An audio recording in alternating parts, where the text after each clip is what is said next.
ఉద్యోగం రాలేదని నకిలీ ఎస్ఐ అవతారం ఎత్తింది ఓ యువతి. ఏడాదిగా ఆర్పీఎఫ్ ఎస్ఐ అని చెబుతూ అందరినీ మోసం చేస్తూ వచ్చింది. చివరికి పెళ్లి చూపుల్లో అడ్డంగా దొరికిపోయింది. నల్గొండ జిల్లా నార్కట్పల్లికి చెందిన మాళవిక అనే యువతి నిజాం కాలేజీలో డిగ్రీ పూర్తి చేసింది. 2018లో ఆర్పీఎఫ్ ఎస్ఐ పరీక్ష రాసింది. కానీ కంటి సమస్య వల్ల సెలెక్ట్ కాలేదు. ఇంట్లో తల్లిదండ్రులకి చెప్పుకోలేక నకిలీ అవతారం ఎత్తిందామె. యూనిఫామ్లోనే పలు దైవ దర్శనాలు కూడా చేసుకుంది. రీల్స్ కూడా యూనిఫామ్లోనే చేసేది. పెళ్లి సంబంధం చూసేందుకు కూడా యూనిఫామ్లోనే వెళ్ళింది. అయితే అబ్బాయి తరపు వారు ఆపై అధికారులను సంప్రదించగా అసలు విషయం బయటపడింది.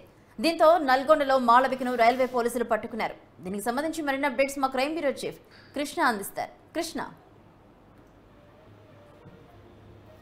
భవానీ సికింద్రాబాద్ ఆర్పీఎఫ్ ఎస్ఏని అని చెబుతూ తిరుగుతున్న ఒక యువతిని రైల్వే పోలీసులు అరెస్ట్ చేయడం జరిగింది. ఈ నార్కట్పల్లికి చెందిన మాళవిక అనే యువతి 2018లో ఈ ఆర్పీఎఫ్ ఎస్ఐ పరీక్ష రాయడం కూడా జరిగింది.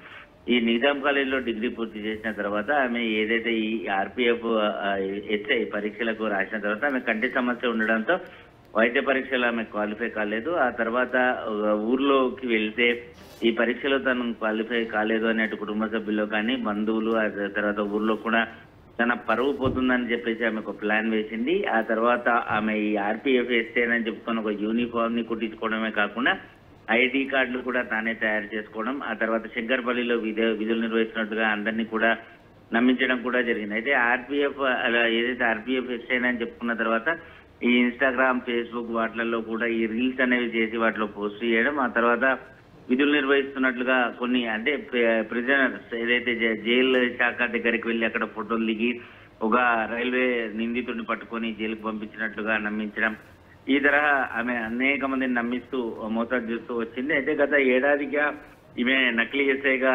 అవతారం ఎత్తి అనేక మందిని మోసం చేస్తూ రావడం కూడా జరిగింది. అయితే ఇటీవల ఒక పెళ్లి చూపు వ్యవహారంలో కూడా పెళ్లి చూపుల్లో కూడా ఆమె నకిలీ యూనిఫామ్ తోటే ఆ పెళ్లి చూపులకు హాజరు కావడం, ఎవరైతే సంబంధం ఒప్పుకున్న తర్వాత ఆ వరుడికి సంబంధించిన కుటుంబ సభ్యులు ఆమె గురించి ఆరా తీయగా ఆమె నకిలీ ఆర్పీఎఫ్ ఎస్ఐ అని చెప్పి తేలడంతో వారు పోలీసులకు ఫిర్యాదు చేశారు. ఆ తర్వాత సికింద్రాబాద్ రైల్వే పోలీసులు దీని మీద కేసు నమోదు చేసి ఆమె పైన ప్రత్యేకమైన నిఘా పెట్టి ఆ తర్వాత ఆమెని అరెస్ట్ చేయడం కూడా జరిగింది.